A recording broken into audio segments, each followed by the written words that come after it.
அன்னை பர்னிச்சர்ஸ், அன்னை திருமண சீர்வரிசை பொருட்கள், டிவி, ஃபிரிட்ஜ், வாஷிங் மெஷின் உள்ளிட்ட 200க்கும் மேற்பட்ட பொருட்கள் அடங்கிய திருமண சீர்வரிசை ரூபாய் 99,000 மட்டுமே. தமிழகம் முழுவதும் இலவச டோர் டெலிவரி. தொடர்புக்கு 7550144440 9345044044. நிம்மதி ப்ராப்பர்ட்டி மேனேஜ்மெண்ட். கான்டாக்ட் 7667008999. தமிழக வரலாற்றிலேயே இல்லாத வகையில் சிறை காவலர்கள் மாற்றத்திற்கு 2 லட்சம் வரைக்கும் வாங்குறாங்க. காட்டை துரைமுருகன் நடுவில் கைது செய்யப்பட்டாரா? ஆமா, நீதிமன்றம் அவருக்கு சொந்த ஜாமீனில் விடுதலை பண்ணாங்களா? எங்கே கைது செய்யப்பட்டார்? திருச்சியா சம்திங் மறந்துட்டேன் நான். திருச்சி நினைக்கிறேன். Think so. சூர்யான்னு ஒருத்தர் இருக்கார். அவருக்கு முழு பேர் என்ன? திருச்சி சூர்யா. திருச்சி சூர்யா. இன்னைக்கு நாங்க இதை யாருக்கு வேணாலும் செய்வோன்றாங்க. எங்களால முடியும். உங்களுக்கு பண்ணாங்கல்ல, நீ என்னையே தப்பு பண்ண சொல்லியா? நம்ம நான் பேசினேன் பண்ணாங்க. நீ என்ன தப்பு பண்ண? பேட்டி எடுத்தேன். எத்தனை யூடியூப் சேனல்கள் மிரட்டப்பட்டன தெரியுமில்ல? நீங்க போலீஸ் ஸ்டேட்டுக்கான எல்லா விதமான ஆதாரங்களையும் அடுக்கடுக்கா முன்வைக்கிறீங்க. அருணேஷ்குமார் ஜட்ஜ்மெண்ட்னு ஒரு ஜட்ஜ்மெண்ட்னு, இது வந்து இந்த ஜட்ஜ்மெண்ட்ல வந்து ராகவனுக்கும் அன்பு செல்வருக்கும் இது பொருந்தாது. சட்டத்தை மதிக்கிற அதிகாரிகளுக்கு தான்ப்பா இது பொருந்தாது. வேற எங்கேயாவது சட்டத்தை மதிக்கிற ஸ்டேட்ல போயிட்டு நீங்க சொல்லுங்க. இது உச்சநீதிமன்ற தீர்ப்பா? ஆமா, பொருந்தாருல அந்த இது வந்திருக்குது. அதை சொல்லியிருக்கிறாங்க. 7 ஆண்டுகளுக்கு உள்ள ஒருத்தர் கைது தண்டனை பண்ணிருக்காங்கன்னா அவங்களுக்கு முதல்ல விசாரிக்கணும். ஃபெலிக்ஸ் மேல இருக்கிற வழக்கு 7 ஆண்டுகளுக்கு உள்ள இருக்க வழக்கு தானே. எதுக்கு இவ்வளவு சீஸ் பண்ணாங்க? கைதே பண்ணக்கூடாதுன்னு அருணேஷ்குமார் ஜட்ஜ்மெண்ட் சொல்லுது. இவ்வளவு சீஸ் பண்றது எதுக்குங்க? அப்ப யாருக்காவது முதல்வருக்கோ முதல்வரின் மகனுக்கோ இந்த ஆட்சியில் இருக்கக்கூடிய அமைச்சர்களுக்கோ யாருக்காவது இவர்கள் அஞ்சுகிறார்களா? கௌதம் வாசுதேவ் மேனன். தமிழகத்திலும் சில அதிகாரிகள் தங்களை ராகவனாகவும் அன்பு செல்வனாகவும் நினைத்து கொண்டிருக்கிறார்கள். துப்பாக்கி எங்கே ஒளித்து வைத்திருந்தேன் என்று அவர் சொல்கிறார். போறாங்க ஆம்ஸ்ட்ராங்க வெட்டியிருக்காங்க. அறுவலை தானே? ஆமா, அறுவலை தான் விட்டாங்க. துப்பாக்கி எங்கேருந்து வந்துச்சு? இதில் திருவேங்கடம் மேட்டில் தப்பிச்ச ஒரு ஓடி, அதுக்கப்புறம் போய் பிடிச்சிங்களே, தப்பிச்சு ஓடினப்போ பாதுகாப்புக்கு இந்த காவலர் எத்தனை பேரை சஸ்பெண்ட் பண்ணியிருக்காங்க? To you think there is a threat to democracy? தமிழகத்தில் ஜனநாயகத்துக்கு ஆபத்து இருக்குன்னு நீங்கள் நினைக்கிறீங்களா அப்படின்னு கேட்கும்போது நான் பதிலாக தமிழகத்தில் ஜனநாயகமே இல்லைன்னு சொன்னேன். இல்லைன்னு சொன்னேன். இது ஒரு போலீஸ் ஸ்டேட்டுன்னு நான் சொன்னேன். தமிழ்நாடு ஏன் போலீஸ் ஸ்டேட்டாக மாறி இருக்கு அப்படின்றதுக்கு ஒரு உண்மை சம்பவத்தை சொல்கிறேன். அதிகாரி பேரையே சொல்கிறேன். நான் சம்மந்தப்பட்ட நீதிமன்றத்தில் வழக்கு இருக்குது. அதனால் எனக்கு ஒன்றும் அச்சமில்லை. அந்த செய்தித்தாளை எழுதியவர்களெல்லாம் சிபிசிஐடி விசாரித்தது தெரியுமா? இது தெரியாது. நான் சொல்கிறேன். நமது நண்பர் உட்பட விசாரணைக்கு சென்றிருக்கிறார்கள். ஷபீர் போயிருக்கான். சிபிசிஐடியிலிருந்து மட்டும்தான் செய்தி வெளியே போயிருக்க முடியும். அந்த அடிஷனல் எஸ்பி விசாரிச்சாங்களே இவர் மீது குற்றச்சாட்டு உண்மைன்னு, அவங்க மீது நடவடிக்கை எடுங்கன்னு செல்வநாதன் புகார் கொடுக்குறாரு. அதுக்கு தான் பத்திரிகையாளர்களிடம் விசாரணை. ஷபீர், இன்னும் நான் பேர் குறிப்பிட விரும்பல, அதை பற்றி எழுதியவர்களிடமெல்லாம் இது சிபிசிஐடி ஜூன் மாதத்திலிருந்து விசாரணை நடந்து கொண்டிருக்கிறது. நான் சிறையில் இருக்கேன். அப்போது அதில் ஒரு பத்திரிகையாளர் தான் இந்த சவுக்கு சங்கரை கைது செய்தது தவறுன்னு ட்வீட்டு போட்டவர். ட்வீட்டாக போடுற மற்றவங்களெல்லாம் கூப்பிட்டு வந்தவங்ககிட்ட கூப்பிட்டு கேட்டு நீங்கள் நியூஸ் போட்டீங்க, இதுக்கு சோர்ஸ் என்ன? அவர் மீது இப்போது நடவடிக்கை எடுக்கப்பட்டு வருகிறது. காவல்துறைக்குள்ளேயே பாதிக்கப்படுறவங்க இருக்கிறாங்க. அவங்களுக்காகவும் நான் தான் பேசுகிறேன். திருச்சி மாவட்டத்தை சேர்ந்த மந்திரி, மீசைக்கார மந்திரி, பேர் சொல்ல மாட்டேன் நான். அவரிடம் சவுக்கு சங்கர் விசாரணையில் நீங்கள் அவரோடு பேசிக் கொண்டிருப்பது எங்களுக்கு தெரிய வந்திருக்கிறது. முதலோட கவனத்திற்கு கொண்டு போகும். என்ன ரிப்ளை பண்ணாரு? அவர் என்ன ரிப்ளை பண்ணாரு? இந்த தம்பி இதை வச்சுக்கங்கன்னு கொடுத்தாரு. வாங்கிக்கிட்டாங்க. அதற்கு பிறகும் ஊட்டி காவல்துறையினர் என்னிடம் இதை விசாரித்தார். ஸ்டார்ட் ஆகுது அப்படின்னு சொல்லிட்டு நானும் ஷபீர்லாம் ஆளுக்கு இங்கே ஒரு ஃபோனு இங்கே ஒரு ஃபோன்லாம் வச்சுக்கிட்டு பேசுவேன். நான் பிசியோடு தான் பேசுவேன். ₹1 போட்டு பேசுவேன். இன்றைக்கி நடக்கிறதெல்லாம் பார்க்கும்போது ஜாஃபர் சேட்டு பண்ணது ஒன்றுமே இல்லைண்ணா, எல்லார்ட்டையும் பண்ணுறாங்க.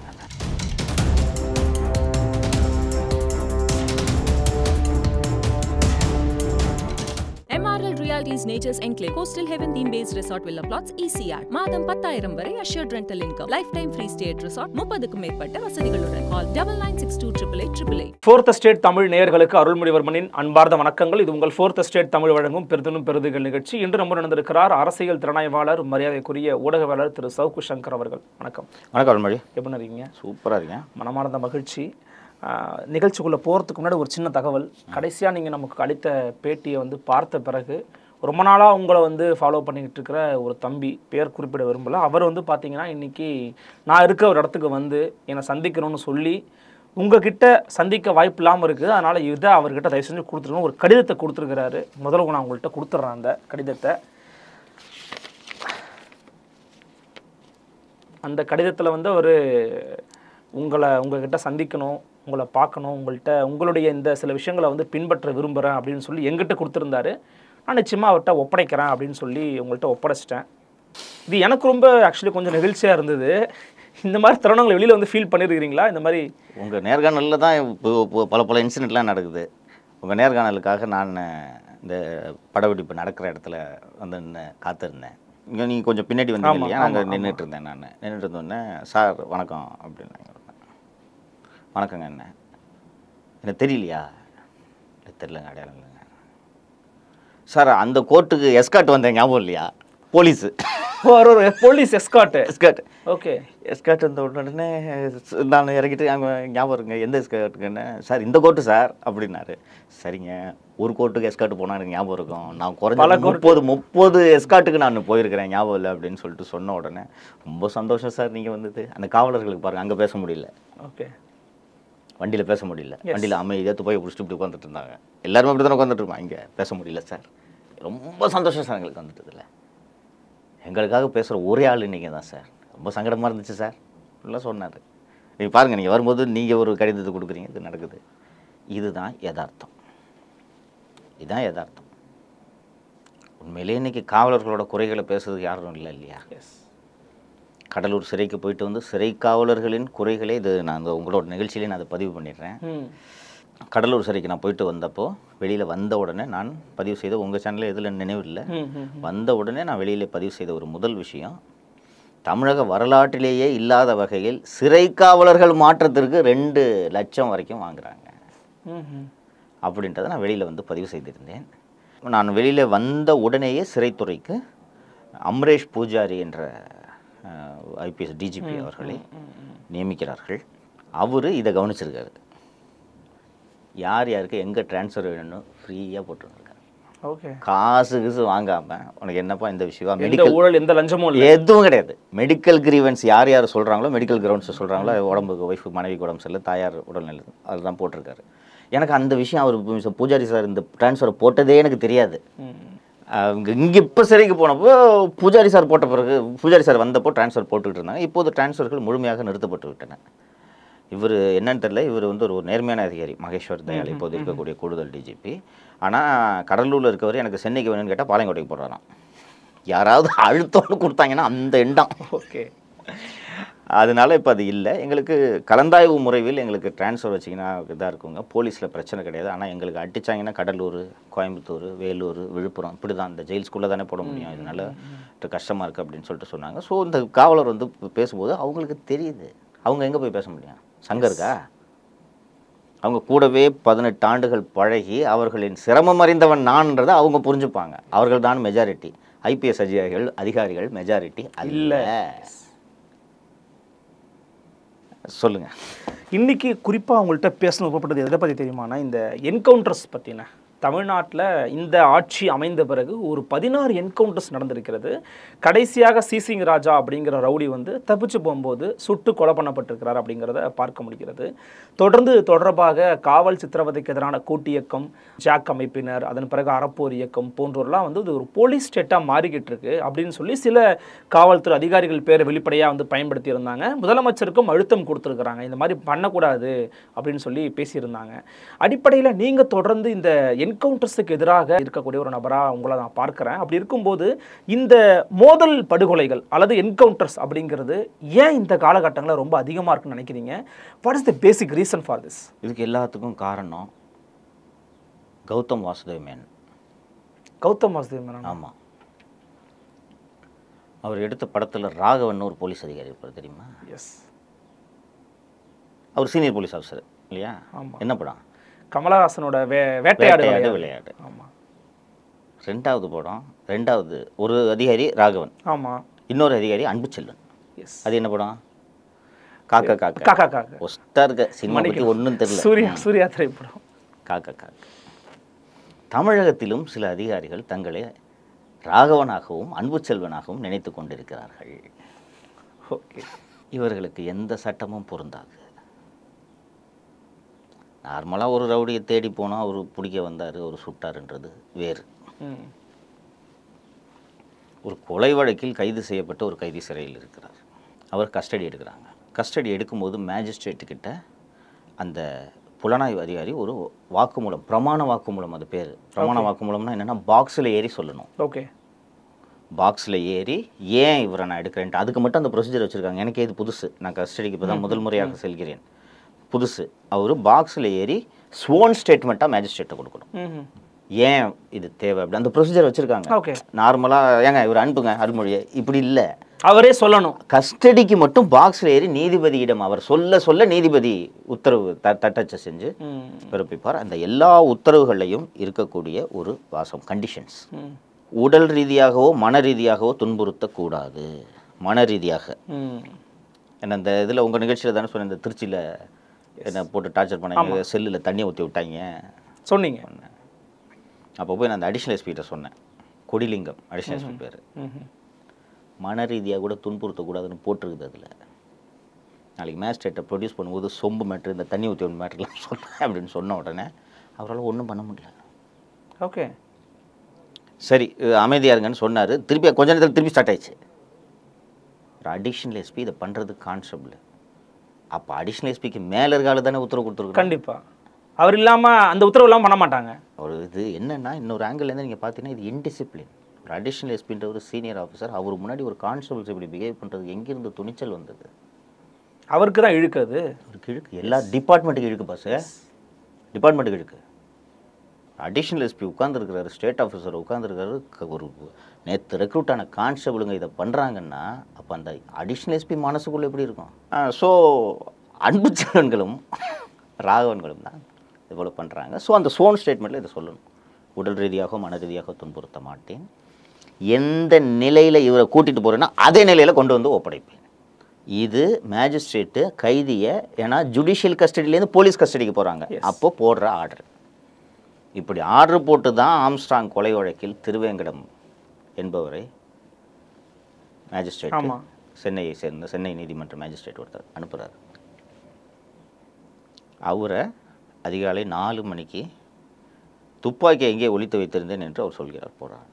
ஆம்ஸ்ட்ராங்கை வெட்டியிருக்காங்க. அறுவாலை தானே? ஆமாம், அறுவாலை தான் வெட்டாங்க. துப்பாக்கி எங்கேருந்து வந்துச்சுது?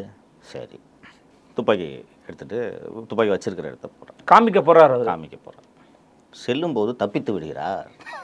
தப்பிச்சென்றாரா? ஆமாம், தப்பிச்சு வர்றாரு. அது மட்டும் இல்லாமல் காவலரை தாக்க முயற்சி பண்ணுறாரு. தாக்க முயற்சி பண்ணுறது பின்னாடி வரேன். ஓகே, இவர் ஆக்சுவலி இந்த ஆம்ஸ்ட்ராங் கொலை வழக்கில் பார்த்தீங்கன்னா இவர் திருவேங்கடம் என்கவுண்டரில் தப்பிக்க முயற்சி பண்ணல, அதெல்லாம் மற்றது. ஆமாம், தப்பிச்சு ஓடிடுறாரு அவர், காணாம். அது அப்படி தான் வந்துருந்துச்சு பாருங்கள், தப்பிச்சு ஓடிடுறாரு. இதில் நீங்கள் செய்தித்தாளில் பார்த்துருப்பீங்க, மருத்துவமனையிலேருந்து கைதி தப்பி ஓட்டம். கைதி தப்பி ஓடினோன்னே என்னாகும்? ஒன்றுமே பிடிக்கணும். அப்புறம் அதுக்கு முன்னாடி கூட பாதுகாப்பு இருந்த கான்ஸ்டபிள் என்ன ஆவாங்க? சஸ்பெண்ட் ஆவாங்க. கைதி தப்பி ஓடினா சஸ்பெண்ட், நடவடிக்கை எடுப்பாங்க. இதில் திருவேங்கடம் மேட்டில் தப்பிச்ச ஒரு ஓடி அதுக்கப்புறம் போய் பிடிச்சிங்களே, தப்பிச்சு ஓடினப்போ பாதுகாப்புக்கு இருந்த காவலர் எத்தனை பேரை சஸ்பெண்ட் பண்ணியிருக்காங்க? சஸ்பெண்ட் பண்ண அப்படி எதுவும் செய்தி வரல. அப்புறம் அவர் எடுத்துக்கொண்டு ஓடுகிறார். செங்குன்றம் அருகே, புழல் செங்குன்றம் அருகே அவர் ஒரு இடத்தில் தப்பியிருக்கிறார் என்பது இந்த அதிகாரிகளுக்கெல்லாம் தெரிஞ்சுது. அது ஒரு தகர கொட்டகை, அதன் உள்ளே அவர் துப்பாக்கியை மறைத்து வைத்திருக்கிறார். மறைச்சு வச்ச அந்த இடத்துல அவர் பதுங்கியிருக்கிறார்னு சொல்லிட்டு போகும்போது அவர் சுடுகிறார். சுட்ட உடனே தங்களை தற்காத்துக் கொள்வதற்காக திருப்பி சுடும்போது திருவேங்கடம் மரணம் அடைந்து விட்டார். ஆனால் திருவேங்கடம் சுடும்போது எந்த காவல்துறை அதிகாரிக்கும் காயமில்லை. கரெக்டாக இந்த என்கவுண்டர் நடந்த எதுலேயுமே காயமில்லை. ஒருத்தனை அக்யூஸ்டை பிடிக்க போகும்போது அவனை சுட்டுட்டோம் அப்படின்னு சொல்கிறது கூட நம்ம ஒன்றும் பண்ண முடியாது, நம்பி தான் ஆகணும். ஜுடிஷியல் கஸ்டடியிலேருந்து இந்த கதையை கொடுக்குறாரு அதிகாரி ராகவன். யாராலையாவது ஏதாவது செய்ய முடிந்ததா? எதுவும் செய்ய முடியல. நீங்கள் தொடக்கத்தில் ஒரு வார்த்தையை குறிப்பிட்டீங்க, Tamil Nadu has become a police ஸ்டேட்னு. நேற்று எனக்கு ஒரு கம்யூன் மேகசின்லேருந்து எனக்கு ஒரு நேர்காணல் கேட்டிருந்தேன். Do you think there is a threat to democracy? தமிழகத்தில் ஜனநாயகத்துக்கு ஆபத்து இருக்குன்னு நீங்கள் நினைக்கிறீங்களா அப்படின்னு கேட்கும்போது நான் அதுக்கு பதிலாக தமிழகத்தில் ஜனநாயகமே இல்லைன்னு சொன்னேன். இல்லைன்னு சொன்னேன். இது ஒரு போலீஸ் ஸ்டேட்டுன்னு நான் சொன்னேன். அதுக்கு திருவேங்கடம் என்கவுண்டர் மிகச்சரியான உதாரணம். ஜுடிஷியல் கஸ்டடி முன்னாடி ஒரு போலீஸ் ஆஃபீஸர் இதே மாதிரி திருவேங்கடத்தை ஒப்படைப்பேன்னு வாக்குமூலம் கொடுத்துட்டு போயிட்டு அவரை எடுத்துகிட்டு போய் திருவேங்கடத்துக்கு ஆம்ஸ்ட்ராங் கொலையில் இன்றைக்கி சார்ஜ் ஷீட் போட்டாங்க, பார்த்துருப்பீங்க. 10 லட்ச ரூபா தான் இல்லை செலவாயிருக்கு. அவர் வளர்ச்சி பிடிக்காமல் சிலர் கொன்று விட்டார்கள்னு நான் சொல்கிறேன், வாதத்துக்காக சொல்கிறேன். ஆம்ஸ்ட்ராங் கொலையில் ஒரு திமுக பிரமுகர் பின்னணியில் இருப்பது திருவேங்கடத்திற்கு மட்டும் தெரிந்திருக்கலாம் அல்லவா? நான் இது ஒரு ஆர்குமெண்ட்டாக வைக்கிறேன். பாசிபிலிட்டி இருக்கா இல்லையா? அதுக்கு மற்றவங்களுக்குலாம் மற்ற அக்யூஸ்டுக்கெல்லாம் தெரியாமல் திருவேங்கடத்துக்கு மட்டும் அந்த டிஎம்கே கனெக்ஷன் தெரியுதுன்னு நான் ஒரு வாதத்துக்கு சொல்கிறேன். அதனால் ஏன் திருவேங்கடம் கொல்லப்பட்டிருக்கக்கூடாது? சரி, தப்பித்து சென்றார் அல்லவா? நான் ஒரு 30 கணக்கே வர தெரியல, எத்தனை 40 கஸ்டடிக்கு மேலே போயிருப்பேன். ஓகே,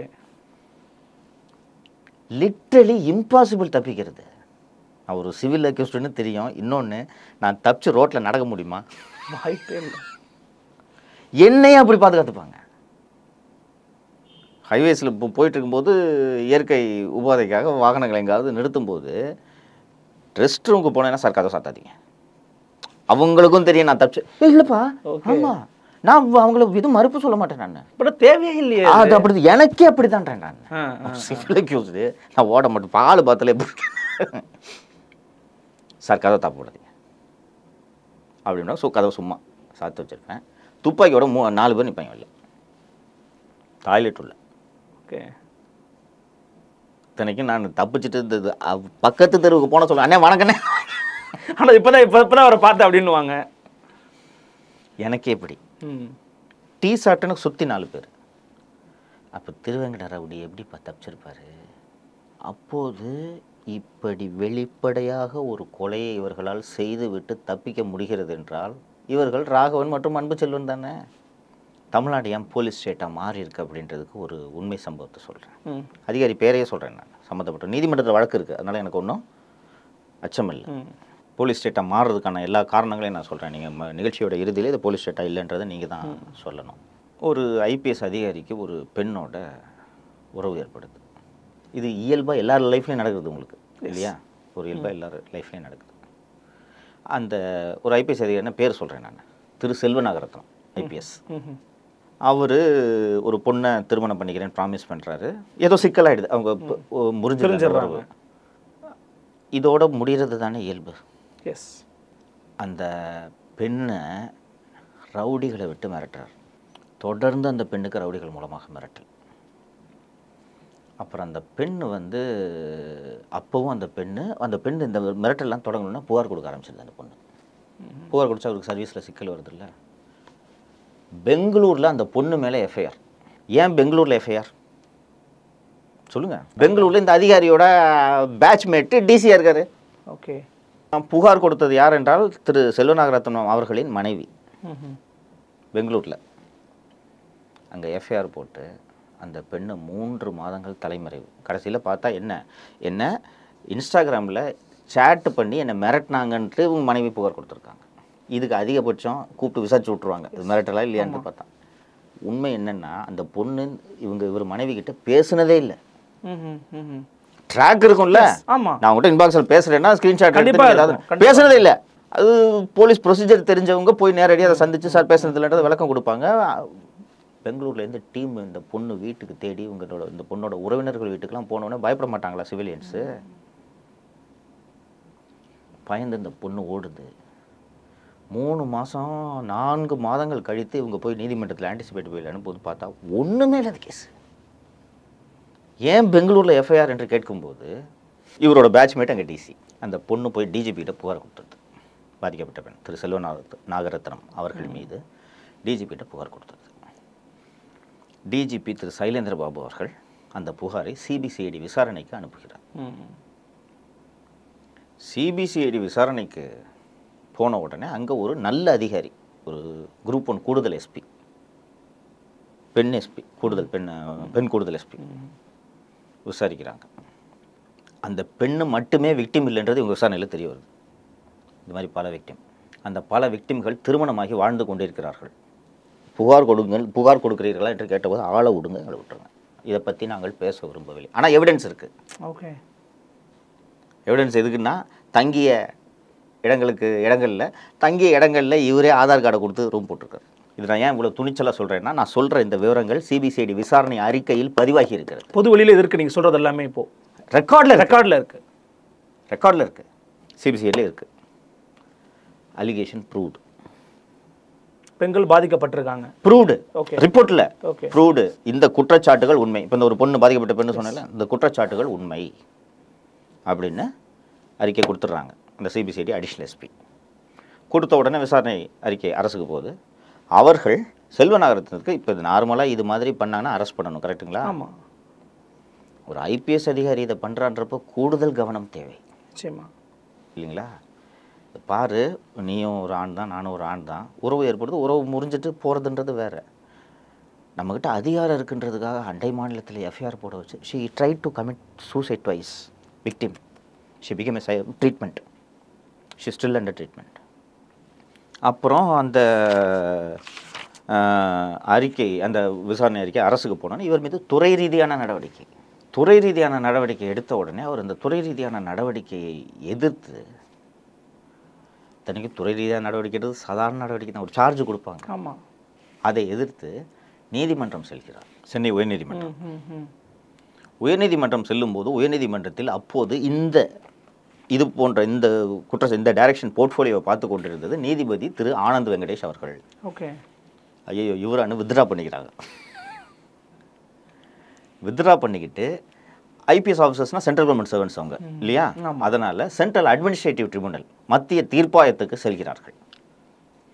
மத்திய தீர்ப்பாயத்திற்கு சென்று என் மீதான துறை ரீதியான நடவடிக்கைக்கு தடை வேண்டும் என்று திரு செல்வநாகரத்னம் அவர்கள் கேட்கிறார். அவங்க தடையெல்லாம் கொடுக்க முடியாது, கரெக்ட் பண்ணுட்டாங்க.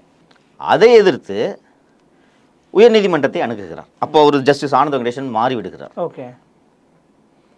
அந்த அமர்வு இதை விசாரித்து, இல்லை இது திருப்பி சென்ட்ரல் அட்மினிஸ்ட்ரேட்டிவ் ட்ரைபுனலே விசாரிக்கிட்டோம் அப்படின்ட்டு அவர்களிடமே அனுப்பிவிடுகிறது. அனுப்பின உடனே சென்ட்ரல் அட்மினிஸ்ட்ரேட்டிவ் ட்ரிபியூனல் இவருக்கு இந்த துறை ரீதியான நடவடிக்கை எடுத்தாங்கல்ல, அதை குவாஷ் பண்ணிடுறாங்க. என்ன காரணம் சொல்லி ரத்து பண்ணுறாங்க?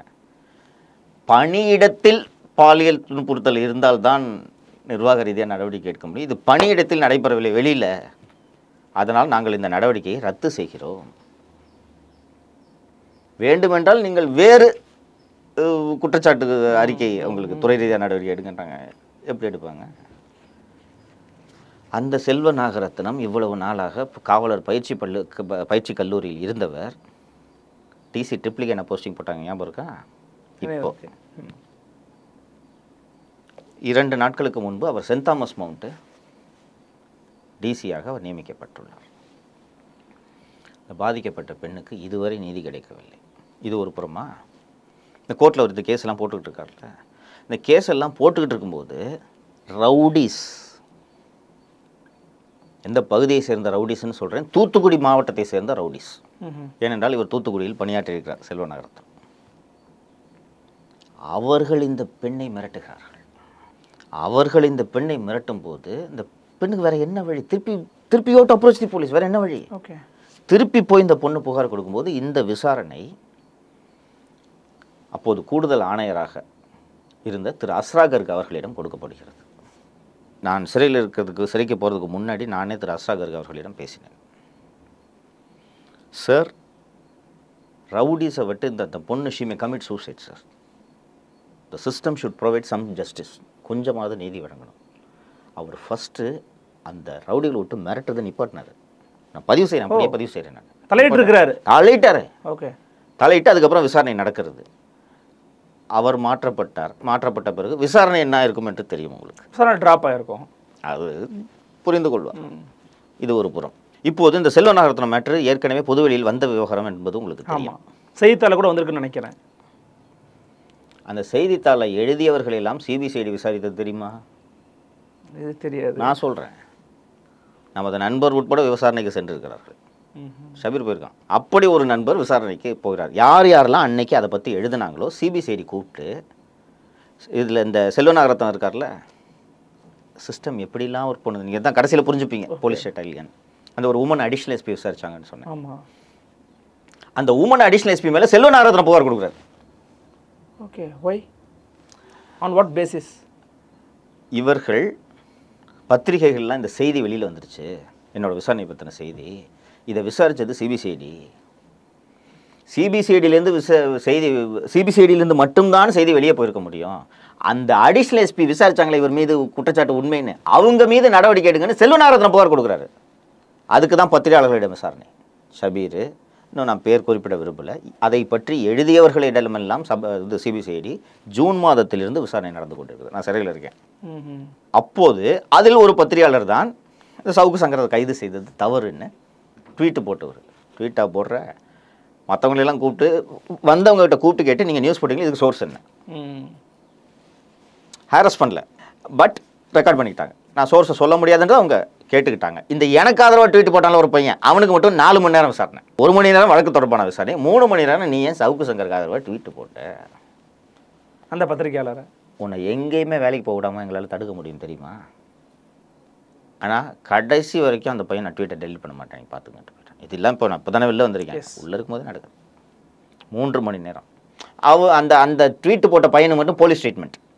மற்ற ஜேர்னலிஸ்ட்லாம் வாங்க, இல்லைங்க நாங்கள் விசாரிக்கணும் அப்படின்ட்டு. இந்த பையனை மட்டும் உட்காரு, வெயிட் பண்ண 3 மணி நேரம் காத்திருப்பு, அதற்கு பிறகு உள்ளே அழைப்பு. சரி, இதுக்கு சார் நான் சோறு சொல்ல முடியாது, விக்டிமே அப்படின்னு சொன்னோம். சரி, அதை விடுங்க, சவுக்கு சங்கர் வாங்கிட்டு விட்டுட்டோம். இப்போ அடுத்த கட்ட நடவடிக்கை சொல்லுவா. இப்போ ஒரு திரு செல்வ நாகரத்னம் அவர்கள் ராகவனின் கீழ் பணிக்கு வந்து விட்டார். சிட்டிக்கு வந்துட்டார்ல, ஓகே, வந்து விட்டார். அப்போது அவர் பவர்ஃபுல்லாக செல்வ நாகரத்னம் டிசி ட்ரிப்ளிகேனாவும் டிசி சென்ட் தாமஸ் மவுண்டாகவும் ஆகிறாருன்னா அவரோட செல்வாக்கு உயர்ந்து விட்டது என்று தானே பொருள். இப்படிப்பட்ட குற்றச்சாட்டு உடைய ஒருவரை வந்து நீங்கள் சிட்டியில் வந்து பவர்ஃபுல்லானதும் ட்ரிப்ளிகேன் டிசி ட்ரிப்ளிகேனை போடுறீங்கன்னா அவரோட செல்வாக்கு உயர்ந்து விட்டது. அப்போ அந்த செல்வ நாகரத்னம் மீதான குற்றச்சாட்டு உண்மை என்று அறிக்கை அளித்த அந்த கூடுதல் எஸ்பியோட நிலைமை என்ன? அவர் மீது இப்போது நடவடிக்கை எடுக்கப்பட்டு வருகிறது. காவல்துறைக்குள்ளேயே பாதிக்கப்படுறவங்க இருக்கிறாங்க. அவங்களுக்காகவும் நான் தான் பேசுவேன். இப்போது அந்த கெரியரே முடிச்சிருவாங்க, அடிஷ்னல் எஸ்பி முடிச்சிருவாங்க.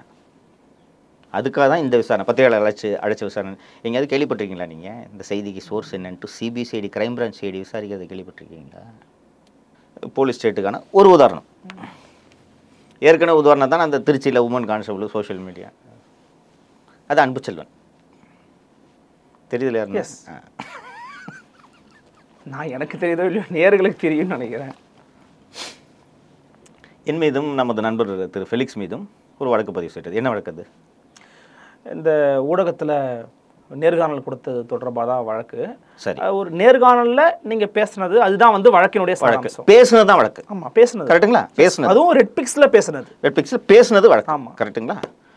இப்போது அந்த பேசுனதை நாங்கள் பேசலை நாங்கள் மறுக்க முடியுமா? முடியாது. ஆதாரம் இருக்குல்ல நீங்கள் பேசுனது. ஆதாரம், சரி, ஆதாரம் எங்கே இருக்குது? அந்த ஊடகத்திலேயே வச்சிருந்தாரு, வீடியோவே இருக்குது. வீடியோ எங்க இருக்கு? அவரோட சேனல்ல இருக்கு, யூடியூப்ல இருக்கு. யூடியூப்ல இருக்கு. அது வந்து பொது ஊடகத்துல இருக்குது, எல்லாருமே ஆக்சஸ் பண்ணலாம். இருக்கு. இப்போ என்ன, நான் எங்க 2 பேர் மீதான சார்ஜ் என்னன்னா பெண்களை அவதூறாக பேசிவிட்டீர்கள் இல்லையா? 509 section 41 of women women harassment act. இந்த 2 குற்றச்சாட்டு, அதாவது பெண்களை அவதூறாக பேசுறது மட்டும்தான் சார்ஜஸ். செக்ஷன்ஸை பார்க்கணும் நீங்க. செக்ஷன்ஸ் பார்க்கணும். இதை நிரூபிக்கிறதுக்கு என்ன சாட்சிகள் வேண்டும்? அந்த வீடியோ இருந்தாலே போதுமே. எளிமையாக முடிச்சிட்டி. வீடியோ இருந்தாலே எளிமையாக முடிச்சிட்டி. அதுலேயே இருக்கு. வீடியோ எங்கே இருக்கு? யூடியூப்ல இருக்கு. நாங்களும் மறுக்கல, மறுத்தா தானே நீங்கள் வந்து இல்லை நீ தான் பேசுனா அப்படின்ட்டு சொல்கிறதுக்கு வேணும். ஆதாரம் இருக்குன்னு அப்போ தான் காமிக்கணும். இன்னொன்று யூடியூப்ல இருக்கு, டவுன்லோட் பண்ணால் முடிஞ்சு போச்சு. அவ்வளோதானே? ஆமாம். புகார் கொடுத்தவர் பார்த்தவங்க 2 பேர், கேஸே முடிஞ்சு. ஆமாம், கரெக்டா?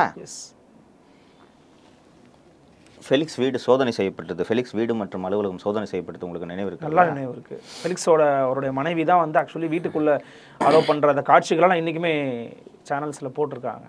4 ஜேவிசி கேமரா நீங்கள் சேனல் வச்சுருக்க. இது எவ்வளோ அந்த கேமராவில்? இது வந்து 1.5 லட்ச ரூபா தான் இருக்கும். இல்லை ஒரு லென்ஸோட சேர்த்து நான் சொல்கிறது, அதெல்லாம் ரொம்ப கூடுதலாக இருக்கும். 5 camera. Okay, 5 camera. Mac system எவ்வளோ ஆகும் எடிட்டிங்க்கு? சிஸ்டம் 2.5 போயிடும்ண்ணா. எல்லாம் ரூபாயிடும். ஆமாம். அவர் ஆஃபீஸில் இருந்த 5 ஜேவிசி கேமரா, 4 மேக் சிஸ்டம். அவங்க மனைவி, அவங்க பொண்ணு ஜெர்மனியில் படிக்குது. அந்த பிள்ளை. பையன் காலேஜ் போயிட்டு ஃபர்ஸ்ட் இயர் நினைக்கிறேன். ஃபர்ஸ்ட் இயர் ஜாயின் பண்ணியிருப்பான். ஆமாம், அது ஜூன் இல்லை, நான் ஜெயிலில் இருந்தால் அவன் காலேஜ் அட்மிஷன் முடிஞ்சிருக்கும்னு நினைக்கிறேன். உங்கள் ஒய்ஃபோட ஐமேக் லேப்டாப் நான் படிக்கிறேன். ஆப்பிள் லேப்டாப் 1, சில்வர் நிற iPad 2, hard disk drive 1, iPhone, உங்கள் வீட்டில் இருந்த மோடம், வீட்டில் இதுக்கு மோடம் வச்சுருப்பாங்க, இன்டர்நெட்டுக்கு modem 2, Nokia cellphone without battery, அப்புறம் அந்த கேமரா வச்சுருக்கவங்க எல்லாருமே ஸ்பேர் பேட்டரி வச்சுருப்பாங்க. அது மாதிரி ஃபெலிக்ஸு அந்த கேமராவுக்கு ஸ்பேர் பேட்டரி வச்சுருப்பாங்க. பேட்டரி, அந்த பேட்டரி எந்த விதத்தில் இந்த வழக்குக்கு உதவும் சொல்லுங்கள்? Time against women and children spiral book, இது எந்த வகையில் இந்த வழக்குக்கு உதவும்? சிலை திருட்டு ஸ்பைரல் புக், அவர் எடுத்த நேர்காலம் சம்மந்தமாக வச்சுருப்பாங்க, இது எந்த வகையில் வழக்குக்கு உதவும்? Indian Overseas bank passbook, Savukku Shankar மற்றும் ஃபெலிக்ஸ் ஜெரால்ட் இணைவரும் இணைந்துள்ள ஃபோட்டோ, சொல்லுங்கள் எந்த வகையில் இது உதவும்? நாங்கள் மறுக்க போகிறோமா? இது போக மெமரி கார்டு, மீடியா ஆஃபீஸில் என்னென்ன இருக்குன்னு தெரியும்ல, டாக்குமெண்ட்டு, எல்லா டாக்குமெண்ட்டும், Sony DVC camera, JVC camera, ஆஃபீஸ்லேருந்து camera, memory card, hard disk 2 TB hard disk, என்ன மீடியா ஆஃபீஸ்னு தெரியும். அவர் நம்மளை விட நம்மளாம் சேனல் ஆரம்பிக்கிறோம், சீனியர், யூடியூப்லேயே பொலிட்டிக்கல் யூடியூப்ஸில் பயணியர். ஆமாம், அவர் தான், எட்பிக்ஸு அவர் தான். அப்போ எவ்வளோ இருந்திருக்கும்ல? இதெல்லாம் எதுக்கு சைஸ் பண்ணாங்க? இந்த ஒரு பேச்சுக்காக, ஒரு நேர்காணலுக்காக. ஏற்கனவே நீங்கள் தெளிவாக முடிச்சிட்டிங்க. இந்த கேஸுக்கு என்ன ஆதாரம் வேணும் அப்படின்னு நான் கேட்டேன். வீடியோ தான் வேணும். வீடியோ ஆன்லைனில் இருக்குது. வழக்கு என்னென்னா, சவுக்கு சங்கர் அருள்மொழியை அவதூறாக பேசிட்டார் யூடியூப்பில். எஃப்ஐஆர் போட்டாலும் யூடியூப்பில் இருக்குது, யூடியூப்பில் இந்த மாதிரி பேசியிருக்காரு, இந்த வார்த்தைகள் பேசியிருக்காருன்னு சொல்லிட்டு போட்டு ஆமாம் பேசினேன், இல்லை அது அவதூறா இல்லையன்றதான் நீதிமன்றத்தில் நிரூபிக்கணும் இல்லையா? பெண்களை அவதூறாக பேசிட்டீங்களான்னா இன்னைக்கு நீதிமன்றத்தில் சார்ஜ் அவதூறா இல்லையா, அதுதான் சார்ஜ். அதுக்கு இந்த 5 ஜேவிசி கேமரா இதுக்கு அவங்க மனைவி, மாணவர்கள், அந்த புள்ள படிக்கிற பிள்ளையோட லேப்டாப் எதுக்கு? வீடியோ எடிட்டிங் சிஸ்டம்ஸ் எதுக்கு? இவர்கள் என்ன செய்து கொண்டிருக்கிறார்கள் என்பதை நான் சொல்கிறேன். இந்த சீஸ் பண்ணிட்டு போனாங்கல்ல, இதையெல்லாம் எனக்கு திருப்பி கொடுங்கள் என்று திருச்சி மகிழா நீதிமன்றத்தில் திரு ஃபெலிக்ஸ் அவர்கள் மனு தாக்கல் செய்கிறார். இங்கே பாருங்க, அவங்க அந்த ஒரு நிமிஷம் அந்த சீஸ் பண்ணிட்டு போனதில் ஜேன் ஃபிலிக்ஸ் அவர்களோட லேப்டாப்பு, ரெண்டல் அக்ரிமெண்ட்டு, வீடு குடியிருக்காருன்னு கும்பகத்தில் வீட்டில் ரெண்டல் அக்ரிமெண்ட், அது எதுக்குங்க இந்த வழக்குக்கு? நீதிமன்றம் இதை டிஸ்மிஸ் பண்ணிச்சு. இந்த பொருளை எனக்கு திருப்பி கொடுங்க ஃபெலிக்ஸ் கேட்குறாரு, தள்ளுபடி செய்து விட்டார்கள். இந்த சொத்துக்களை, எல்லா சொத்துக்களோட லிஸ்ட்டையும் போட்டு சிசாக் hard disk, dongle, SanDisk 1 TB memory card போட்டுட்டு நீதிமன்றத்தின் உத்தரவு, காவல்துறை சொன்னதன் அடிப்படையில் இந்த சொத்தை புகார்தாரரிடம் ஒப்படைத்தால், மனுதாரரிடம் ஒப்படைத்தால், ஃபெலிக்ஸிடம் ஒப்படைத்தால், மனுதாரர் வழக்கு சொத்தை விற்கவோ அல்லது உருமாற்றம் செய்யவோ வாய்ப்பு இருக்கிறது. அவர் விற்கவும் உருமாற்றம் செய்யவும் அவருக்கு உரிமை இருக்குது. ஏன்னா இது இந்த வழக்கு சம்மந்தமானது கிடையாது. இப்போ இந்த ஐபேடு ஒன்று சொன்னேன்ல, ஐபேடு 2 ஐபேடு எடிட்டிங் சிஸ்டம் சொன்னேன்ல, எடிட்டிங் சிஸ்டத்தில் இதுவாக இருக்க போது 5 சிஸ்டம் வச்சுருக்கோம். இந்த சிஸ்டத்தில் எடிட் பண்ணால் கூட நீங்கள் அதை எடுத்துக்கலாம். 5 சிஸ்டத்துலேயுமா இது இருக்குது? ஆனால் வழக்கு சொத்தை விற்கவோ அல்லது உருமாற்றம் செய்யவோ வாய்ப்புள்ளது என்பதாலும், நீதிமன்றம் கோரும்போது அவற்றை ஒப்படைக்க முடியாமல் போவதற்கு வாய்ப்பு உள்ளது என்பதாலும், அது அடுத்தது ரொம்ப முக்கியம், மேற்கண்ட வழக்கின் சொத்துக்களை நீதிமன்றத்தில் ஒப்படைக்காமல் இருப்பதாலும், ஒப்படைக்கலான்னு என்ன அர்த்தம்? போலீஸ்கிட்டே இருக்கு. ஓகே. குற்றவியல் நடைமுறை சட்டத்தின்படி காவல்துறை சோதனைகள் எதை கைப்பற்றினாலும் நீதிமன்றத்தில் தான் ஒப்படைக்கணும். ஃபோன் இருக்குது, இந்த ஃபோனு இதை போலீஸ் சீஸ் பண்ணுறாங்க, போலீஸ் சீஸ் பண்ணிட்டு நேராக போய் கோர்ட்டில் ஒப்படைக்கணும். சரி, இப்போ இந்த ஃபோனில் என்ன இருக்குதுன்றது போலீஸ் தெரிஞ்சுக்கணும், இல்லை ஆய்வுக்கு உட்படுத்தணும். இதில் வந்து ஒரு முக்கியமான ஒரு மிரட்டல் ஆடியோ இருக்குது அப்படின்ட்டு வச்சுக்கோமே, அந்த மிரட்டல் ஆடியோ இருக்கா இல்லையான்றதை பண்ணுறது போலீஸ் பார்க்க முடியாது, நீதிமன்றம் தான் பார்க்க முடியும். தடயவியல் துறை. ஓகே. இந்த ஃபோனு கோர்ட்டுக்கு போய்டும். ஆமாம், கோர்ட்டில் போலீஸ் மனு தாக்கல் செய்யணும். இந்த மாதிரிங்க அருள்மொழி வந்து ஒரு தீவிரவாதியோட பேசியிருக்கிறதுக்கான உரையாடல் அதில் இருக்குது, அது எங்களுக்கு வேணும் அப்படின்னு சொன்னோன்னே நீதிமன்றத்தில் மனு தாக்கல் செஞ்சால் நீதிமன்றம் தான் தடயவியல் துறைக்கு கடிதம் அனுப்போம். ஓகே. கோரிக்கை தான் போலீஸ் நீதிமன்றத்தில் வைக்கணும், எங்களுக்கு இந்த ஆடியோ இருக்கான்னு வேணும், அருள்மொழியும் பிரதாப்பும் தீவிரவாதம் சம்பந்தம் பேசின ஆடியோ இருக்கான்னு கேட்கணும்னு கேட்டு கோர்ட்டில் ரெக்வெஸ்ட் கொடுத்தா கோர்ட்டு வந்து தடயவியல் துறைக்கு கொடுக்கும். தடயவியல் துறை அந்த ஃபோனை ஆய்வு பண்ணி இருக்கு இல்லைன்னு ஒரு ரிப்போர்ட் கொடுக்கும். அந்த ரிப்போர்ட்டோட இந்த ஃபோனை திருப்பி சீல் வச்சு தடயவியல் துறை கோர்ட்டுக்கு தான் அனுப்பும். ஓகே. இப்போது மேற்கண்ட வழக்கின் சொத்துக்களை நீதிமன்றத்தில் ஒப்படைக்காமல் இருப்பதால் போலீஸ் ஸ்டேஷனில் போட்டு வச்சுருக்கீங்களா? அப்போ எப்படி வச்சுருப்பீங்க? எப்படி வைக்க முடியும்? இப்போ இது போலீஸ் ஸ்டேட்டா இல்லையா? இப்போது அதனால் வழக்கு புலன் விசாரணை நிலுவையில் உள்ளதாலும் இந்த மனு தள்ளுபடி செய்து உத்தரவிடப்படுகிறது. அவ்வளோதான், பொருள் கிடைக்காதப்ப அவ்வளோதான். சரி, லட்சக்கணக்கில் வரும். சரி, லட்சக்கணக்கில் வரும். ஒரு 1.5 வருஷம் ஆகிடுது. 1.5 வருஷமாக இந்த கேமராவை ஓப்பன் பண்ணாமல் பூட்டி வச்சுருந்தா என்ன ஆகும்? கேமரா கெட்டு போயிடும். அது திருப்பி சர்வீஸ் பண்ணணும். சர்வீஸ் பண்ணால் பழையபடி வேலை செய்யணும்னு தெரியாது. மேக் சிஸ்டம்ஸ் என்ன ஆகும்? எடிட்டிங் சிஸ்டம் கஷ்டம். ஒரு 2 வருஷம் யூஸ் பண்ணாமல் பூட் பண்ணாமல் வச்சுருந்தேன். இன்னொன்று வைக்கிற இடம்னு ஒன்று இருக்குல்ல. ஆமாம், தண்ணி கிண்ணி போய் ஏதாவது கோர்ட்டில் இருந்தாலாவது சீல் பண்ணி வைப்பாங்க. இப்போ இது போலீஸ்கிட்டே இருக்குது. சாப்பிடும்போது ஏட்டையா அதாவது கை கழுவிட்டு தண்ணியை ஊற்றுனாருன்னா தவறி கீழே கீழே விழுந்துச்சுன்னா முடிஞ்சு போச்சு. ஐமேக்லாம் ரொம்ப காஸ்ட்லி இல்லை. இது போலீஸ் ஸ்டேட்டா இல்லையா? இது நண்பர் ஃபெலிக்ஸ் நமக்கு அது தெரியும்ல. இவங்க சீஸ் பண்ணிட்டு போனதில்ல. எனக்கு இருக்கிறதுலே தமாசு எங்கள் அப்பா பாஸ்போர்ட்டு தான். எங்கள் அப்பா 1991 இறக்குறாரு. ஆமாம், அவர் 82 பாஸ்போர்ட் வாங்குறாரு. அப்போவே அது எக்ஸ்பைரி ஆகிடுச்சு. 91னா 35 வருஷம் ஆகுது. 35 வருஷத்துக்கு முன்னாடி இறந்தவரோட பாஸ்போர்ட்டை சீஸ் பண்ணிட்டு போய் நீங்கள் என்ன பண்ண போகிறீங்க? நீங்களே மறந்துருப்பீங்கன்னு நினைக்கிறேன். சீரியஸா? இப்போ இது என்ன நடந்திருக்குதுன்றது தெரியுதா? இன்னைக்கு ஃபார்ச்சுனேட்லி நமது நண்பர் சேனலில் தொடங்கிட்டாரு. நானும் போய் பேசியிருக்கேன், பார்த்துருக்கேன். நீங்கள் பார்த்தேன். உங்களுக்கு இது நடந்தால் உங்களால் எந்திரிக்க முடியுமா? எனக்கு ரொம்ப கஷ்டம். நான் ஓப்பனாகவே சொல்லிடுறேன். சரி, இப்போது நீங்கள் மறைக்காமல், ஏன்னா நீங்கள் வந்து மற்ற ஊடகவியலாளர்கள் எல்லாம் போல் இல்லாமல் சவுக்கு சங்கருக்கு ஆதரவெல்லாம் பேசியிருக்கீங்க. சேனலுக்கு என்ன நடந்துச்சுன்றது நேயர்களுக்கு சொல்லுங்கள், தெரியட்டும், மறைக்காமல் சொல்லுங்கள். என்னோட ஊடகம் வந்து கரெக்டாக ஒரு 4 நாளைக்கு என் கையில் ஆக்சஸ் இல்லை. ஆக்சஸ் இல்லைன்னு இதை சொல்லுங்க, பார்வையாளர்களுக்கு புரியுற மாதிரி சொல்லுங்கள். என்னுடைய பாஸ்வேர்டு என் கையில் இல்லை, என்னுடைய யூசர் ஐடி என் கையில் இல்லை. விடியற்கால ஒரு 5 மணிக்கு மேலே என்னுடைய ஃபோன்லேருந்து என்னுடைய ஆக்சஸ் வந்து பாஸ் ஆகுது. பாஸ் ஆன உடனே 6:15 மணிக்கு என்னுடைய யூசர் ஐடி மாற்றப்படுகிறது, பாஸ்வேர்டு மாற்றப்படுகிறது, பாஸ்கீஸ் போடப்படுகிறது, லாக்கும் பண்ணிடுறாங்க. என்னால், அதாவது என் சேனல் விசிபிளாக இருக்குது, 4th Estate தமிழை பார்க்க முடியும், அதில் இருக்கிற வீடியோஸை திருப்பி போய் கேட்க முடியும். ஆனால் I can't able to access அப்படிங்கிற மாதிரி இருந்துச்சு. நம்ம வந்து போய் பார்க்குறோம், சர்ச் பண்ணுறோம், எதுவுமே பண்ண முடியல.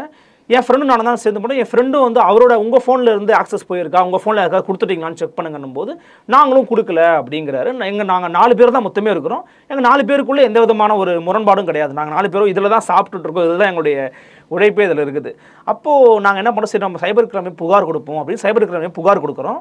கைப்பட எழுதி கொண்டு போய் இந்த மாதிரி இருக்குன்னு சொல்கிறோம். அவர் அமைதியாக கேட்டுக்கிட்டாரு. பண்ணதே நாங்கள் தான் சொன்னார். அப்படி அந்த மாதிரிலாம் எதுவும் சொல்லலை அவர். போதும், நீங்கள் எப்படி ரெக்கவரி பண்ணீங்கன்ற டீட்டெயில்ஸ்லாம் வேண்டாம்.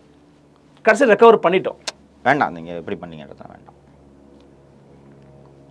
வெளியில் இருக்கிற உங்களுக்கே சேனல் ஆக்சஸ் இல்லைன்னா எனக்கு என்னென்ன பண்ணியிருப்பாங்க? ஒரு அவுட்லைன் சொல்லி. இன்னொரு சோர்ஸஸ் இருப்பாங்கள்ல, ரெகுலர் தகவல் கொடுக்குற சோர்ஸஸ். அந்த சோர்ஸஸில் சில கூடுதல் டிஜிபிஸ், உங்களுக்கு தெரியும் ரேங்க் எல்லாம், டிஜிபிஸ் அவர்கள் அழைக்கப்பட்டு நீ சங்கரிடம் இந்த தேதியில் இப்படி பேசியிருக்கிறாய், முதல்வர் கவனத்திற்கு கொண்டு செல்வோம். அடுத்தது ஒன்று சொல்கிறேன். திருச்சி மாவட்டத்தை சேர்ந்த மந்திரி, மீசைக்கார மந்திரி, பேர் சொல்ல மாட்டேன் நான், அவரிடம் சவுக்கு சங்கர் விசாரணையில் நீங்கள் அவரோடு பேசிக் கொண்டிருப்பது எங்களுக்கு தெரிய வந்திருக்கிறது, முதலோட கவனத்திற்கு கொண்டு போகிறோம். அவர் என்ன ரிப்ளை பண்ணார்? அவர் என்ன ரிப்ளை பண்ணார்? இந்த தம்பி இதை வச்சுக்கங்கன்னு கொடுத்தாரு, வாங்கிக்கிட்டாங்க.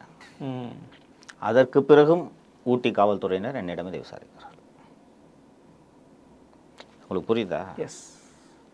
இதை வச்சு வியாபாரமும் பண்ணலாம். இது மட்டுமல்ல அருள்மொழி, இப்போ உங்கள் ஃபோனை அவங்களால ஆக்சஸ் பண்ண முடியுது இல்லைங்களா? உள்ளே தான் போயிருக்கோம். அருள்மொழி எல்லா மனிதர்களுக்கும் அந்தரங்கம் என்பது இருக்கும். உங்களுக்கு திருமணம் தாண்டி சில உறவுகள் இருக்குன்னு வச்சுக்கிறேன். இதனால் எனக்கு ஏதாவது பாதிப்பு இருக்கா? உங்களுக்கு எதுவும் இல்லை. பிரதாப்புக்கு பாதிப்பு இருக்கா? இல்லை. இருக்கப்பா? இல்லை. நீங்கள் இப்போ அந்த பெண்ணோட நெருக்கமாக புகைப்படம் எடுத்துக்கிட்டு இருக்கீங்க, சரியா? அந்த பெண் 16 வயதுக்கு கீழான பெண் அல்ல. அந்த பெண் பொதுவெளியில் வந்து என்ன அருள்மொழி இப்படி பண்ணிட்டாருன்னு சொல்லலை. இது யாரோட கன்சர்ன்? அது உங்கள் ஃபோனில் இருந்து அந்த புகைப்படங்களை எடுத்து வைத்துக்கொண்டு உங்களை மிரட்டினால், எங்கள் ஆஃபீஸ் ஸ்டாஃபில் 4-5 பேர் இப்போது இது போல் மிரட்டப்பட்டிருக்கிறார்கள். சின்ன பசங்க, விவரம் தெரியாது, ஃபோட்டோ எடுத்து வச்சுருப்பாங்க. இது போல் பலர் மிரட்டப்பட்டிருக்கிறார்கள். நான் சொல்கிறது அதிகாரிகள், பத்திரிகையாளர்கள். அதாவது நீ எனக்கு எதிரானவனா பார்த்தியா, நீங்கள் இப்போது இதையெல்லாம் புதிதாக, இதெல்லாம் வேறு ஸ்டேஜுக்கு போயிடுச்சு, நீங்கள் இப்போது இதெல்லாம் புதிதாக பார்க்கிறீர்கள். ஷபீர்கிட்ட கேட்டால் சொல்லுவான், 2006 திமுக ஆட்சி காலத்தில் ஜாஃபர், அப்போ இந்த ஸ்மார்ட் ஃபோன்ஸ் கிடையாது, இந்த சாதாரண அந்த 1100 ஃபோன் டேப் பண்ணுவாங்களா? ஒட்டு கேட்கணும். அப்போ பண்ண முடியும், இன்டர்செப்ஷன் தானே பண்ண முடியும், இல்லீகல்.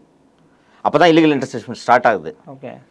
ஸோ அப்போ இந்த மாதிரி இல்லீகல் இன்டர்செப்ஷன் ஸ்டார்ட் ஆகுது அப்படின்னு சொல்லிட்டு நானும் ஷபீர்லாம் ஆளுக்கு இங்கே ஒரு ஃபோனு இங்கே ஒரு ஃபோன்லாம் வச்சுக்கிட்டு பேசுவேன். நான் பிசியோட தான் பேசுவேன், ₹1 போட்டு பேசுவேன். இன்றைக்கி நடக்கிறதெல்லாம் பார்க்கும்போது ஜாஃபர் செட்டு பண்ணது ஒன்றுமே இல்லைண்ணா, எல்லார்ட்டையும் பண்ணுறாங்க. சாட்டை துரைமுருகன் பேசிய உரையாடல்கள் வெளியே வந்ததா? ஆமாம். சீமான் உரையாடல்கள் வெளியே வந்தது. எப்படி வெளியே வந்தது அதுதான் தெரியல. அதுவும் வந்து அது ஆக்சுவலி ப்ரோ டிஎம்கே ஸ்டாண்டில் இருக்கிற யூடியூபர்ஸ் மத்தியில இருந்து அது அப்படியே வந்து பகிரப்படுகிறது, அதை பற்றிய உரையாடல் விவாதமாக்கப்படுகிறது. சாட்டை துரைமுருகன் நடுவில் கைது செய்யப்பட்டாரா? ஆமாம். நீதிமன்றம் அவருக்கு சொந்த ஜாமீனில் விடுதலை பண்ணாங்களா? எங்கே கைது செய்யப்பட்டார்? திருச்சியா சம்திங், மறந்தேன் நான், திருச்சி நினைக்கிறேன். Think so. அங்கிருந்து தான் உரையாடல்கள் வெளியே போனது. கைது செஞ்சோன்னே என்ன பண்ணுவாங்க? ஒருத்தரை முதல்ல சீஸ் பண்ணுறாங்க போட்டிருக்கு ஃபோனை. ஆனால் அவர் கேட்டார், என் ஃபோன் எதுக்கு சீஸ் பண்ணிங்கன்னு அவர் கேட்டிருக்காருன்னு சொன்னார். இப்போ உரையாடல் எப்படி வெளில வந்துச்சு? உரையாடல் யார் வெளியே விடுறது? சூர்யான்னு ஒருத்தர் இருக்கார், அவருக்கு முழு பேர் என்ன? திருச்சி சூர்யா. திருச்சி சூர்யா. அவர் வந்து மரியாதைக்குரிய நாடாளுமன்ற உறுப்பினர் சிவாவினுடைய மகன். என்ன முழு பேரை சொல்லுங்க? திருச்சி சூர்யா சிவா. அப்போ கைது செய்தது என்ன நடந்திருக்கும்? நீங்கள் புள்ளியை வச்சுட்டீங்க, இணைச்சிக்கிடுவாங்கன்னு நினைக்கிறேன். எந்த அளவுக்கு போயிடுச்சுன்னா எல்லாருக்கும் நான் சொன்ன மாதிரி அந்தரங்கன்றது இருக்கும். பார்த்தியா, என்னுடைய தனிப்பட்ட புகைப்படங்கள் எப்படி வெளியானது? அதுவும் பத்திரிகையாளர்கள் வெளியிட்டாங்க. அதெல்லாம் பேச விரும்பலப்பா, விட்டுருப்பா. ஆனால் இப்போ போலீஸ் கொடுக்குறாங்க. நான் ஓப்பனாக ஒன்று கேட்குறேன். இப்போ என்னன்னா, நீங்கள் சொல்கிற மாதிரி பார்க்கும்போது எங்கிட்ட அப்படி தான் முயற்சி பண்ணியிருந்தாங்கன்னா ஃபெயிலியர் ஆகிருப்பாங்க, எதுவும் இல்லை. ஆனால் ஒரு பத்திரிகையாளர் இப்போ எங்கிட்ட இந்த மாதிரி விஷயம் வருதுன்னு வச்சுக்கோங்களேன், நான் பண்ண மாட்டேன், நான் வெளியிட மாட்டேன். Because I know some ethics. இது வந்து அறம் கிடையாது, கருத்தியல் ரீதியாக ஒருத்தர் எதிர்க்கணுமே தவிர அவர் பண்ணது பிழையா சரியாக. அதனால தான் உங்ககிட்ட அந்த ஃபோட்டோ வரல. உனக்கு எத்திக்ஸ் இருக்குன்னு தெரியும். எத்திக்ஸே இல்லாதவங்க கிட்ட உனக்கு சொந்தமாக யூடியூப் சேனல் வச்சு சரின்ட்டு இன்வெஸ்ட்மெண்ட்டும் கொடுத்து இதையும் போட்டுன்னு கொடுத்தா, சண்டை போடுறதுனால குறைந்தபட்ச நேர்மை வேணுமா இல்லையா? கண்டிப்பாக வேணும். இப்போது இது போலீஸ் ஸ்டேட்டா இல்லையா நீங்கள் சொல்லுங்கள். இது உண்மையிலே நீங்கள் சொல்கிறது அதிர்ச்சியாக இருக்குது. அந்தரங்கன்றதே கிடையாது அருள்மொழி. எல்லா இடங்களும் சிசிடிவி இருக்கு. நீங்கள் ஒரு பொண்ணை அழைச்சிட்டு போய் ஒரு ஹோட்டலில் ஒரு காஃபி சாப்பிட்றீங்க, அது சாதாரண ஒரு நட்பு. அந்த சிசிடிவி ஃபுட்டேஜ் எடுத்து நீங்கள் அந்த பொண்ணு கூட போய் பேசிகிட்டு இருக்கிறத எடுத்து உங்கள் மனைவிட்ட கொடுத்து உங்கள் குடும்பத்தில் சிக்கல் ஓட்டு பண்ண முடியுமா? முடியாதா? கண்டிப்பாக முடியும். எல்லாம் நடந்துட்டு இருக்கு. அந்த ஃபோனை உருவ முடியும், அப்புறம் என்ன? உங்கள் பாஸ்வேர்டை மாற்ற முடியுதில்ல? எல்லாரும் பண்ணுவோம்ல, நம்ம ஃபோன் நம்பரை கொடுத்து வருவோம். உங்களால் ஆக்சஸ் பண்ண முடியலன்னா ஃபோன் ஆக்சஸ் போச்சு, மெயில் ஆக்சஸ் போச்சு. ஒரு 4 நாள் வந்து ஒரு தனிமை சிறையில் இருந்த மாதிரி இருந்துச்சு. நான் ஒரு அடையாளம் இல்லாத மனிதனாக இருக்கேன் அருள்மொழி. இன்றைக்கி என்னால் டிஜிட்டல் டிரான்சாக்ஷன் எதுவுமே பண்ண முடியாது. என்னோடது 3 பேங்க் அக்கௌண்ட்டு. ஒன்று HDFC மதுரவாயில் ஓப்பன் பண்ணது, நுங்கம்பாக்கத்தில் ICICI, அது ஆஃபீஸில் சேலரி இருக்கணும் அப்போ ஓப்பன் பண்ணது. சஸ்பெண்ட் ஆனவுடனே அது அப்படியே டிரான்சாக்ஷன் பண்ணாமல் நின்று போச்சு. அப்புறமா நான் அதை திருப்பி போய் புதுப்பித்தேன். நான் வீட்டுக்கு பக்கத்தில் நகை அடகு வைக்கிறதுக்கு மெர்கடைல் பேங்க்கில் ஒரு அக்கௌண்ட். 3 ஃப்ரோசன். மூணுமே ஃப்ரோசன். ஓகே. ஜிபேல தானே இன்றைக்கி எல்லாம் கட்டுறோம். காசை பல இடத்துல வாங்க மாட்டோம். ஜிபே ஃபோன்பே தான். எப்படி ஜிபே யூஸ் பண்ணுவீங்க? அக்கௌண்ட் இல்லாமல் யூஸ் பண்ண முடியாது. கம்பெனி அக்கௌண்ட், சவுக்கு மீடியா அக்கௌண்ட் ஃப்ரோசன். ஓகே. எங்கள் அம்மாவோட பென்ஷன் அக்கௌண்ட்டு இன்னொரு அக்கௌண்ட்டு ஃப்ரோசன். என் ஃப்ரெண்டு இந்த 30 கோடிக்கு வீடு வாங்கினாங்கன்னு சொன்னாங்களே, அவங்க அக்கௌண்ட் ஃப்ரோசன். ஆதாரையாவது இந்த ஜெயிலில் அரெஸ்ட் பண்ணும்போது இருந்தாங்க, எடுத்துட்டோம். பேன் கார்டு கோர்ட்டில் இருக்க, பர்ஸில் தானே எல்லாத்தையும் வச்சுருந்தேன், பர்ஸோடு போச்சு. 4 நாட்கள் நீங்கள் தனிமை சிறையில் இருந்துன்னு சொல்கிறீங்கல்ல, ஒரு ஆதார் ஏதோ அந்த நான் வெளியில் வரும்போது அந்த ஆதாரை ரெட்ரீவ் பண்ணுறதுக்கு ஃபோன் நம்பர் வேணும். அந்த ஃபோன் கோர்ட்டில் இருக்குது. அது சிம் கார்டு கிடைக்கலன்னா என் நிலைமை என்ன? என்னோட பழைய நம்பர் கிடச்சிருச்சு, என் பழைய நம்பர் கிடைக்கலன்னா என் நிலைமை என்ன? இன்னும் ரொம்ப கஷ்டம். கம்பெனி ஜிஎஸ்டி எல்லாத்துக்கும் அந்த ஃபோன் நம்பரு. ஹோட்டலில் போய் தங்க முடியுமா? எங்கேயாவது போக முடியுமா ஆதார் இல்லாமல்? வாய்ப்பே கிடையாது. அடையாளம் இல்லாத மனிதனா நீங்கள் மாற்றப்படுவீங்க. அப்படி தான் நான் இருந்தேன். எல்லாருக்கும் தெரியும் இவர் தான் சவுக்கு சங்கர்னு. ஹோட்டலில் ஆதார் இல்லாமல் நான் அனுமதிப்பாங்களா? எனக்கு வங்கி கணக்கு இல்லை. வங்கியில் போய் நீங்கள் புதிய கணக்கு தொடங்கணுன்னா என்னோட கணக்குலேருந்து செக்கு கொடுக்கணும், தெரியும்ல? செல்ஃப் ட்ரான் செக் கொடுக்கணும். நான் இப்போ எப்படி கொடுப்பேன்? என்னால் வங்கி கணக்கு திறக்க முடியுமா அன்றைக்கி? இதனால் பிரதமர் மோடி அவர்களின் ஜன்தன் 0 பேலன்ஸ் அக்கௌண்ட்டு பேசாமல் போய் அங்கே வேறு வழி இல்லை. இப்போ நான் அக்கௌண்ட் எப்படி ஓப்பன் பண்ண சொல்லுங்கள்? நீங்கள் கொடுக்க முடியாது எனக்கு செக்கு இல்லையா? நான் எப்படி ஓப்பன் பண்ண அக்கௌண்ட்? ரொம்ப டிஃபிகல்ட்டு. நீங்கள் சொல்கிற சுச்சுவேஷன் நான் நினச்சி பார்த்தா இப்போ இந்த ஃபெலிக்ஸ் ப்ராப்பர்ட்டி ரிட்டர்னுக்கு என்ன போட்டாங்க? இன்னொன்று, வீடு சீல்டு. வீட்லையாவது எங்கேயாவது ஆதார் பேன் ஜெராக்ஸ் இருக்கும், எடுத்துக்கலாம். இந்த வீடு எங்கள் அம்மா பேரில் இருக்குது. இப்போ பூட்டியே இருக்குது. இப்போ டோட்டலாக பூட்டி சீல்டு. நான் கேட்குறேன், வீட்டிலிருந்து கஞ்சா சிகரெட் எடுத்தார்களாம். அது ஏற்கனவே சொன்னேன், சிசிடிவிலாம் அதில் இல்லை அப்படின்ட்டு. சரி, கஞ்சா சிகரெட் தான் எடுத்துட்டியே, அப்புறம் இதுக்கு போட்டுறேன். கரெக்டாக நான் சொல்கிறது? தேடிட்டேன். 13 மணி நேரமும் நம்ம சோதனை நடந்துச்சு. நாங்கள் 13 மணி நேரம் சோதனை நடந்துச்சு. நீங்கள் எதுவுமே கண்டுபிடிக்கல, நீங்கள் போலீஸே கிடையாது. அப்போ 13 மணி நேரம் சோதனை பண்ணினா சோதனை பண்ணி நீங்கள் தேவையான எடுத்துட்டீங்க. அதான் பெரிய பட்டியல் இருக்குது. ஃபெலிக்ஸ் வீட்டில் இவ்வளோ எடுத்துருக்காங்க. எங்கள் வீட்டில் ஐமேக்கு, ஃபோனு, இதான் சொன்னேன். 99 பாஸ்போர்ட்டு. எங்கள் அம்மாவோட பென்ஷன் அக்கௌண்ட்டை எதுக்கு அருள்மொழி சைஸ் பண்ணணும்? வயது முதுமை அடைந்தவர். முதுமையானவங்களுக்கு அவங்க கணவரோட அந்த பென்ஷன் மேலே எவ்வளோ அட்டாச்மெண்ட் இருக்குன்றது உங்களுக்கு தெரியுதா? அந்த வீடு மேலே எவ்வளோ அட்டாச்மெண்ட். 600 சதுரடி ஃப்ளாட் அருள்மொழி. அது இப்போ எனக்கு நண்பர்கள் உதவி செய்கிறாங்கன்னா ஒரு ஹோட்டலில் தங்கியிருக்கேன்னு தெரியும். நண்பர்கள் உதவி செய்யலைன்னா என் நிலைமை எங்கே தங்குவேன்? பேங்க் அக்கௌண்ட் இல்லை, கம்பெனி அக்கௌண்ட் இல்லை. அப்படி என்ன நான் மார்க்கெட்டில் கொண்டு வச்சு 100 பேரை கொண்ட தீவிரவாதியா நான்? சொல்லுங்கள். தீவிரவாதிக்கும் இப்பெல்லாம் பண்ணக்கூடாது. சிறையில் என்ன நடந்துச்சதெல்லாம் நாங்கள் கஸ்டடி செய்து அதெல்லாம் பார்த்து இது இன்னொரு புறம், இதோட மறுபக்கம் அது பாருங்கள். இன்றைக்கி நாங்கள் இதை யாருக்கு வேணாலும் செய்வோன்றாங்க. எங்களால் முடியும். உங்களுக்கு பண்ணாங்கல்ல, நீ என்னையே தப்பு பண்ண சொல்லியா? நம்ம தப்பு, நான் பேசினேன், பண்ணாங்க. நீ என்ன தப்பு பண்ண? பேட்டி எடுத்தேன்.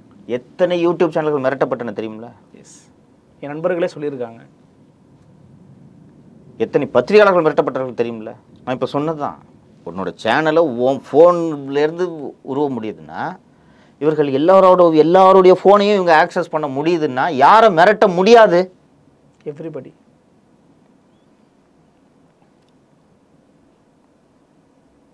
இப்போ சொல்லுங்கள், இது போலீஸ் ஸ்டேட்டா இல்லையா? நீங்கள் போலீஸ் ஸ்டேட்டுக்கான எல்லா விதமான ஆதாரங்களையும் அடுக்கடுக்காக முன்வைக்கிறீங்க. அருணேஷ்குமார் ஜட்ஜ்மெண்ட்னு ஒரு ஜட்ஜ்மெண்ட்டுன்னு, இது வந்து இந்த ஜட்ஜ்மெண்ட்டில் வந்து ராகவனுக்கும் அன்பு செல்வனுக்கும் இது பொருந்தாது.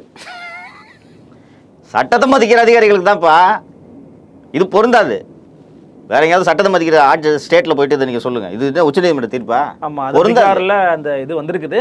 அதை சொல்லியிருக்கிறாங்க. 7 ஆண்டுகளுக்கு உள்ள ஒருத்தர் கைது தண்டனை பண்ணியிருக்காங்கன்னா அவங்களுக்கு முதல்ல விசாரிக்கணும். ஃபெலிக்ஸ் மேலே இருக்கிற வழக்கு 7 ஆண்டுகளுக்கு உள்ளே இருக்க வழக்கு தானேங்க. எதுக்குங்க இவ்வளோ சீஸ் பண்ணாங்க?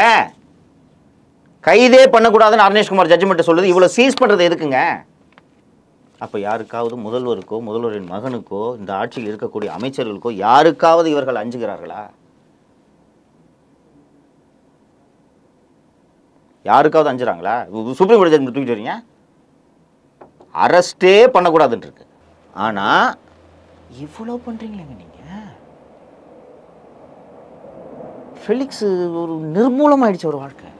சரி, எங்கள் அந்தரங்கங்களை தெரிந்து கொள்கிறீர்களே, உங்கள் அந்தரங்கங்களை பற்றி நாங்கள் பேச ஆரம்பித்தால் அது சரியும் இல்லைன்னு நான் நினைக்கிறேன். பேச மாட்டீங்க. அவ்வளோ யோக்கியமானீங்கன்னு கேட்குறேன். உங்களில் எவன் பாவம் செய்யாதவன் எங்கள் மீது கல்லெடுத்து தெரிவதற்கு?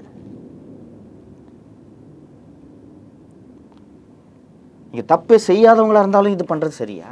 அது போலீஸ் ஸ்டேட்டா இல்லையா? அது நீங்கள் சொல்கிறதெல்லாம் கன்க்ளூட் பண்ணி நிறைவாக ஒன்று, இன்றைக்கி இருக்கிற சிஸ்டமில் இந்த ரவுடிகளையோ இவங்களையோ வந்து சுட்டுக்கொள்றதை தவிர வேறு வழி இல்லைங்க. ஏன்னா மக்கள் பார்த்தீங்களா, மக்கள் அதை யாரும் எதிர்க்கலை. பப்ளிக் மத்தியில் குட் ஒப்பீனியன் ஆன் போலீஸ் வருது.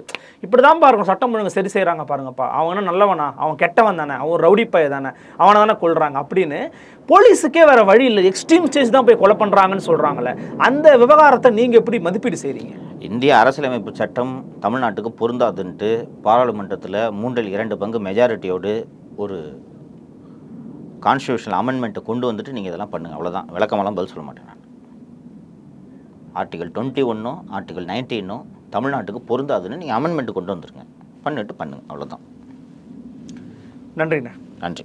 நன்றி. சந்திக்கலாம். நன்றி, வணக்கம்.